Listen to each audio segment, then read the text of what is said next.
My wife asked me to take the blame for her ex's crime, then watched me get questioned by police like it was nothing.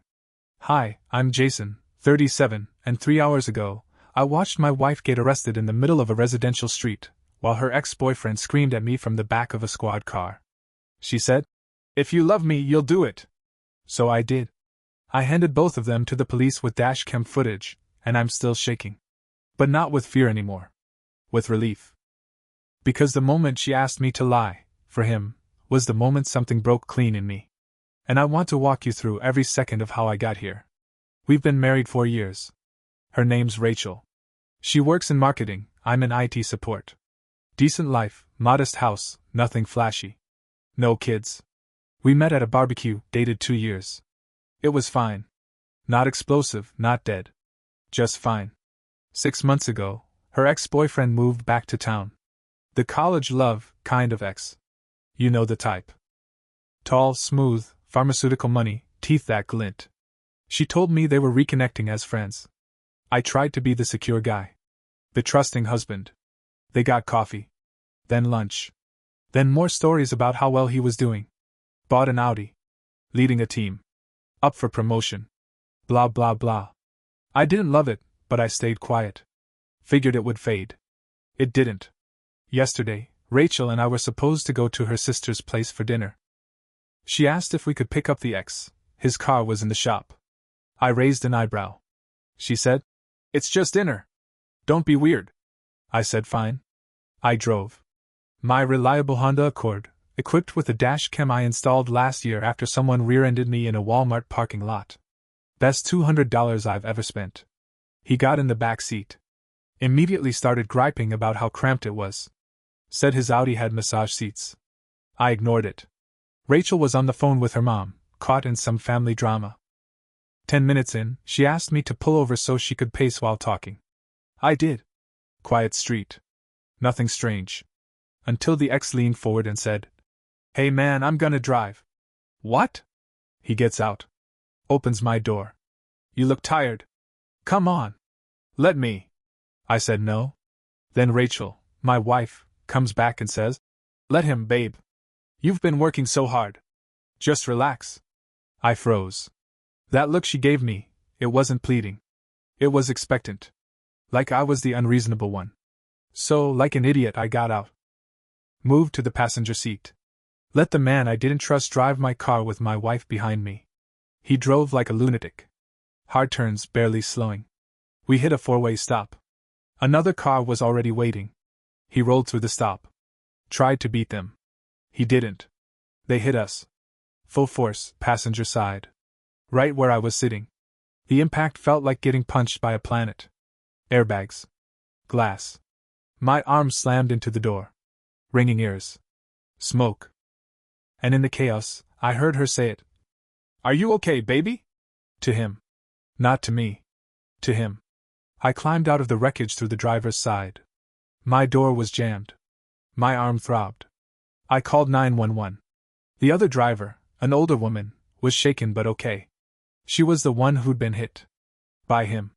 And while Rachel checked on him, he walked over to me and said, "Tell the cops you were driving. Please. I'll pay for everything." I laughed. I thought it was a joke. He was dead serious. Then Rachel walked over. And said the words I will never forget. "If you love me, you'll do this. He has a future. You can handle this. He can't." That's when I knew. This wasn't about an accident. This was a betrayal in motion. And I wasn't going to be its final casualty. The sirens were close now. Blue lights bouncing down the street. The ex started pacing in tight circles, hands in his hair like that might erase the impact. Rachel stood there with her arms folded, watching me like I was the one making a scene. "I'm not doing it," I said. Calm. Cold. He was driving. He ran the stop sign. That's what I'm telling the cops. Rachel's face changed. Not shock. Not fear. Just this irritated tightness around her mouth.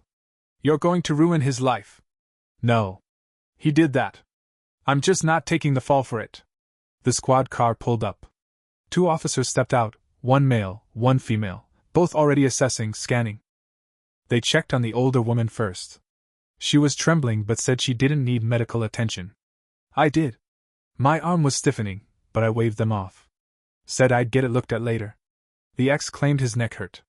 Emergency services gave him a once-over. He was fine. Then came the questions. Who was operating the vehicle? Dead silence. Rachel looked at the ex. The ex looked at me. I pointed straight at him. Him. He was driving. The officer turned. Sir, is that true? The ex hesitated. Long enough for everyone to notice. Yeah. He finally muttered. I was driving. License and registration, please. While he fumbled, I turned to the other officer. I have dash cam footage. Front and rear. Everything's recorded. Her eyebrows shot up. Including who got into the driver's seat. Everything before, during, and after. Rachel grabbed my arm hard, whispering through her teeth. What are you doing? I'm telling the truth. They'll arrest him. Then maybe he shouldn't have driven on a suspended license and blown through a stop sign. Her grip tightened. You can't do this.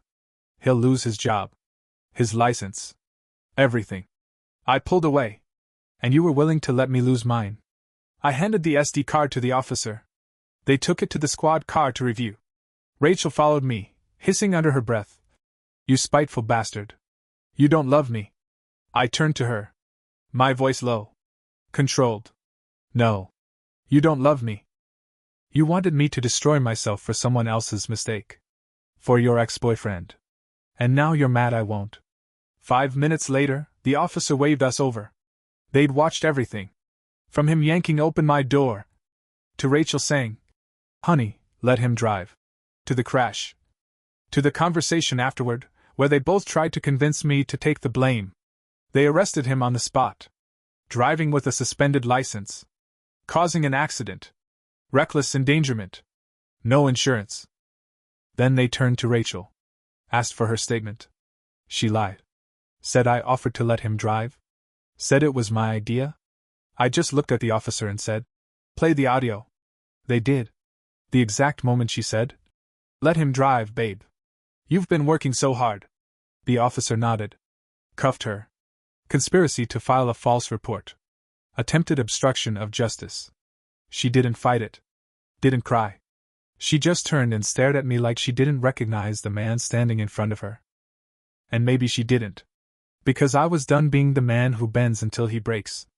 At the station, it took 3 hours to give my formal statement. I watched the dashcam footage on loop with the detective assigned to the case. He kept pausing it at key moments, his mouth tightening every time Rachel's voice came through, clear as a bell, backing the ex up. The footage was damning. Not just the accident. The intent. The manipulation.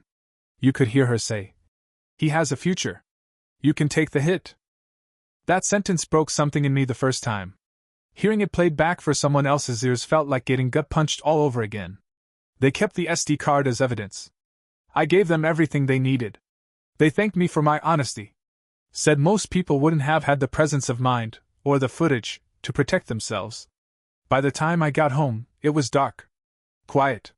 Rachel's car was still in the driveway, but she wasn't.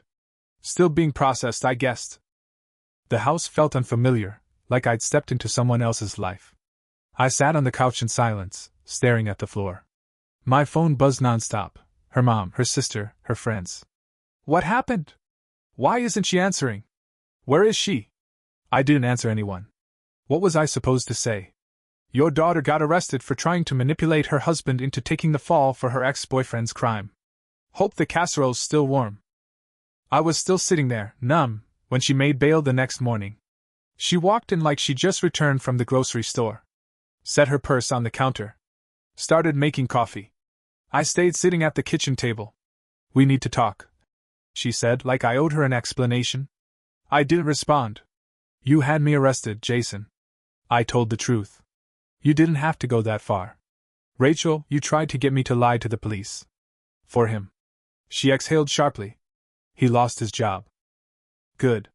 He got fired while he was still in jail. His whole career.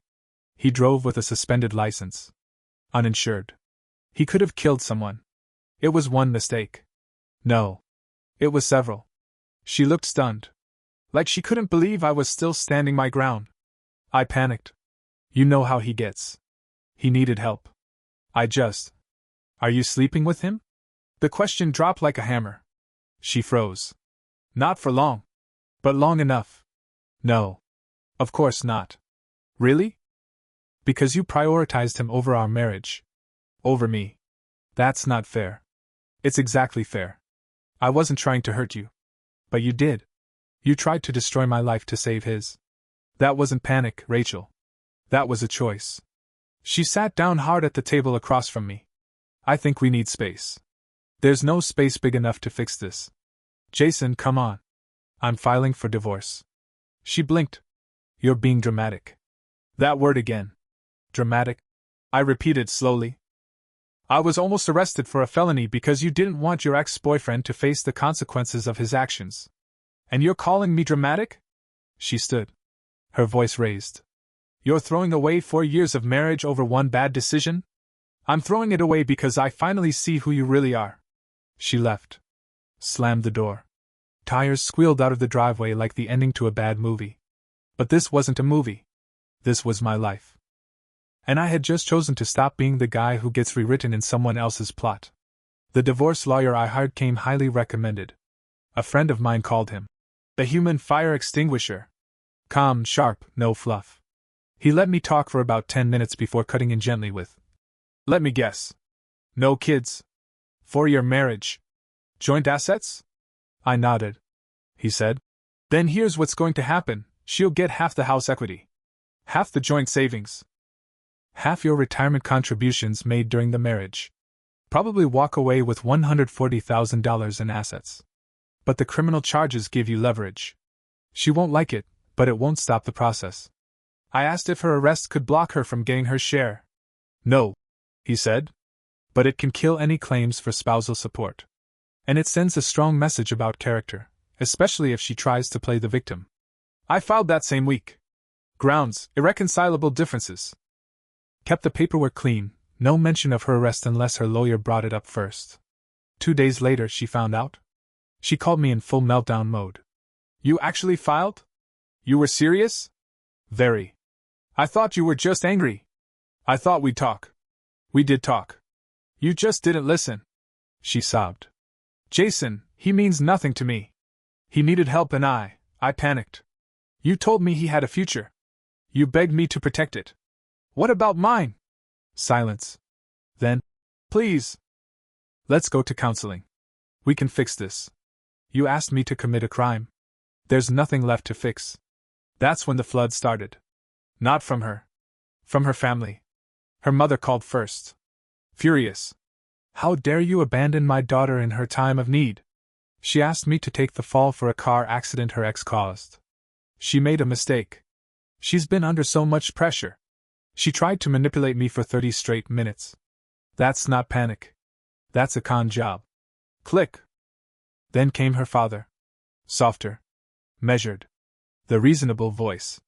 Son, marriage is work. You don't just walk away when things get hard. This wasn't hard. This was criminal. Then her sister texted me a novel. Called me a heartless monster. Said Rachel. Made one bad decision. And I was. Clearly just looking for an excuse to leave. I blocked her number. The ex-boyfriend? Out on bail. Lawyered up. Apparently from a very wealthy family. But even his money couldn't make the mess go away. Because the woman he hit? She wasn't playing games. She'd hired an attorney. She was suing, for damages, medical expenses, emotional trauma. Her insurance company, too. They were going after him hard. And because he was uninsured and unlicensed, that meant his parents were on the hook.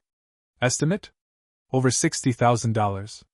My own insurance covered the damage to my car, $8,300. I paid my deductible.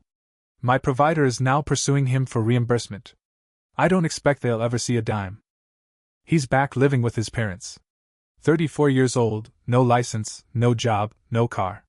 Rachel, meanwhile, started damage control. Posting filtered Instagram stories about growth and self-care. Quietly deleting the photos of them at coffee shops, beach days, old college throwbacks. But I saw right through it. Because none of it changed the fact that when it counted most, she didn't choose me. She chose him. And then tried to throw me under the wheels of her mistake. 6 weeks later, the legal fallout hit its first milestones. Rachel took a plea deal. Her lawyer spun it as panicked poor judgment, painted her as a woman overwhelmed by the moment. It worked, to a degree.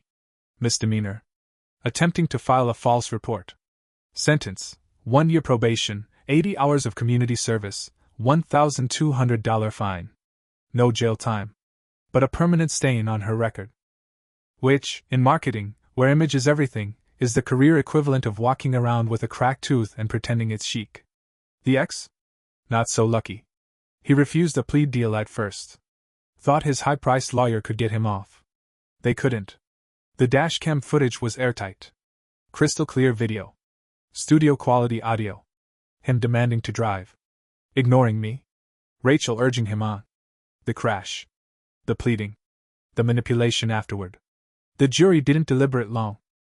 Felony, reckless endangerment, driving with a suspended license, uninsured vehicle, and attempting to suborn perjury. 6 months in county jail. 3 years probation after that. 5-year license suspension. $15,000 in fines. Oh, and he still had the civil suits waiting for him. The woman's claim settled. His parents paid $60,000 to make it go away.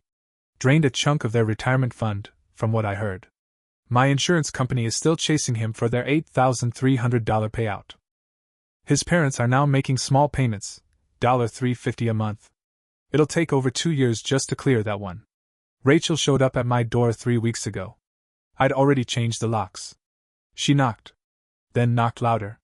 When I finally opened the door, with the chain still on, she gave me that practiced, tragic look. The one I'd seen when she wanted something expensive. We need to talk, she said. We have lawyers for that. Just 5 minutes. I shouldn't have let her in. But I did. She sat on the edge of the couch like she was trying not to leave a footprint. I've been going to therapy, she said. My therapist says I have codependent tendencies. That I tried to fix people, especially men who remind me of chaos. That includes him. I crossed my arms. And I'm the collateral damage? I know what I did was wrong. But I'm working on it. I want to be better. That's great. But we're still getting divorced. Why? She asked, genuinely stunned. If I'm fixing the problem. Because the problem isn't just what you did. It's what it showed me. That when everything collapsed, you didn't just choose him. You sacrificed me to save him. She went quiet. Then tried the tears. I love you. I know I showed it wrong, but I do. I looked her dead in the eye. I don't believe you. And even if I did, it wouldn't matter. Because I can't trust you. And love without trust is just performance. She laughed again. This time she didn't slam the door. Just stood on the porch, blinking fast like her body was catching up to what her brain had known for weeks. She lost. Not because I was cruel. But because, for once, I chose me. Her lawyer tried a new strategy, spin the whole thing. Claimed she'd been manipulated. Gaslit. Emotionally cornered by the ex for months. Said he preyed on her guilt, convinced her I was boring. That she needed someone more exciting, more driven, more passionate. They tried painting her as a victim of long-term emotional coercion. Problem is, receipts exist. Because my lawyer? He's a professional. And he had the text messages. Thousands of them. Rachel had been texting the ex long before the crash. Flirty messages. Weekend plans she never told me about. Complaints about me. Late night, what if messages. And photos. A few that were tame. A few that weren't. No, she hadn't slept with him, yet. But they were already halfway into an emotional affair, with a calendar reminder for the rest. Her victim narrative collapsed in mediation. Her face went pale when those texts got read out loud. She didn't even look at me. She just stared at the conference table like it might swallow her whole. We had to split the assets. Standard divorce arithmetic. The house appraised at $340,000. We still owed $215,000 on the mortgage. $125,000 in equity. Split that? $62,500 to each of us. But she didn't have the cash to buy me out. So the house went up for sale. Got an offer almost immediately, $348,000. I accepted. She pouted. Too bad. We had $31,000 in joint savings. Split again, $15,500 each. Retirement accounts? I had $85,000 saved up during the marriage. She got half, $42,500. She had about $45,000 saved. I got $22,500 from that. She kept her car. I kept mine. Furniture was a polite bloodbath. She wanted the dining set. Fine. I kept the TV and the gaming console. The essentials. Total, she walked away with roughly $143,000 in cash and assets. Same as me. Except I was also keeping my freedom, my self-respect, and my entire future intact. Her lawyer tried to fight for spousal support. My lawyer shut it down cold. No kids. Similar income. 4-year marriage. No judge was touching that. The judge sided with us. Fastest ruling of the day. As we left the courthouse, she tried to talk to me in the parking lot. Can't we just go back? Wipe the slate. You didn't just break trust, Rachel. You replaced it with manipulation, lies, and a guy who can't even afford gas money. People can change. Not fast enough to fix this. She watched me walk away. I didn't turn back. I don't think I'll ever turn back again. 2 weeks after the divorce finalized, Rachel's mom mailed me a letter, actual postage, cursive handwriting like guilt would land harder in ink. It started with, "As Christians, we believe in forgiveness," and ended with, "Your bitterness will haunt you." I read it once. Then I tossed it in the trash, right between the expired coupons and an empty takeout container. That felt symbolic enough. Rachel was back living with her parents, trying to find a new apartment. Mutual friends said her criminal record kept showing up on background checks. Landlords weren't calling her back. One even texted my buddy, who knew the guy through a friend, that she gave off red flag energy. That's probably the nicest way anyone's ever described my ex-wife. The ex? Out of jail now. Living in his childhood bedroom, no job, no car, no license. My insurance company got their court judgment. His parents are now legally required to pay them $350 per month for the next 2 years. It'll barely touch the damage. Rachel tried contacting me again. First a message. "I hope one day you can forgive me." Then a payment request on a finance app for emotional damages. The caption just said, "You broke my heart." I didn't respond. Just blocked her again. I wasn't angry. I was free. And you can't put a price tag on that. A month after the house sold, I moved into a small 2-bedroom apartment downtown. Nothing fancy, $1 a month, second floor, creaky floorboards, but it was mine. No ghosts. No lies baked into the walls. No woman sitting across the dinner table quietly calculating if her ex still had potential. I bought a new coffee maker. Splurged on a good mattress. For the first time in years, I slept through the night without grinding my teeth. Rachel's final attempt came wrapped in irony. She sent a text from a new number. "He left me. Said I ruined his life? I don't have anyone else." I stared at the message. Not out of anger. Just disbelief. Like watching someone reach for the same hot stove for the 50th time. She was right about one thing. She didn't have anyone else. Because the bridge she tried to burn me on? It collapsed with both of them on it. I never replied. Instead, I drove down to visit my parents. We grilled in the backyard. My dad handed me a beer, clinked the bottle to mine, and said, "You look lighter." I said, "I am." That night, alone in my apartment, I sat on the floor and looked through my dashcam footage one last time. Not the crash? Just the quiet drive before. The calm before the betrayal. Then I deleted it. Because I didn't need proof anymore. I had peace. And that was more than either of them would ever have. 2 months later, I got promoted at work, senior systems analyst. Bigger paycheck, corner cubicle, better coffee machine. My boss said I'd shown remarkable composure under pressure. I didn't tell him that pressure was nothing compared to being married to someone who weaponized guilt like a scalpel. I started seeing someone new. Alyssa. Smart, sarcastic, zero tolerance for drama. We met at a tech conference, bonded over bad catering and mutual loathing of small talk. On our third date, I told her the short version of what happened. She didn't flinch. She just said, "Well, you clearly passed the loyalty test." Too bad she failed hers. I laughed harder than I had in months. Later that night, she kissed me on the cheek and said, "I don't date men who carry old ghosts." I don't. I told her. And for the first time, I meant it. Rachel's name doesn't come up anymore. Not in my inbox. Not in my mind. Not in my future. That part of the story? Over. Last week, I got a call from an unknown number. I picked up out of habit. It was him. The ex calling from a restricted line. His voice was quiet. Hello. Jason. I need a favor. I almost laughed. You're kidding. My parents are drowning. The lawsuits, the fines, the payments. I'm begging you, man. Can you drop the insurance claim? Just tell them you're not pursuing it. I leaned back in my chair and stared at the ceiling. I'm not the one pursuing it. My insurance company is. You could ask them. Please. My parents are old. My mom's not sleeping. This is killing them. You mean the consequences of your actions are finally affecting someone you care about? Fascinating. I made a mistake. No. You made a choice. And you let her help you make it. He went silent. Then bitter. You're a real piece of work, you know that? Says the guy who nearly wrecked my life because he didn't want to wreck his own. I hung up. That was the last piece I needed. The final thread cut. Now? My apartment's quiet. My bruises healed. My license clean. My credit untouched. My conscience clear. I still have the dash cam, but I haven't checked it in weeks. I don't need the footage to remember what happened. And I don't need to remember it to know who I am. I was the man she thought was safe enough to sacrifice. And I became the man who walked away instead. I'm not angry anymore. Not even sad. I'm free.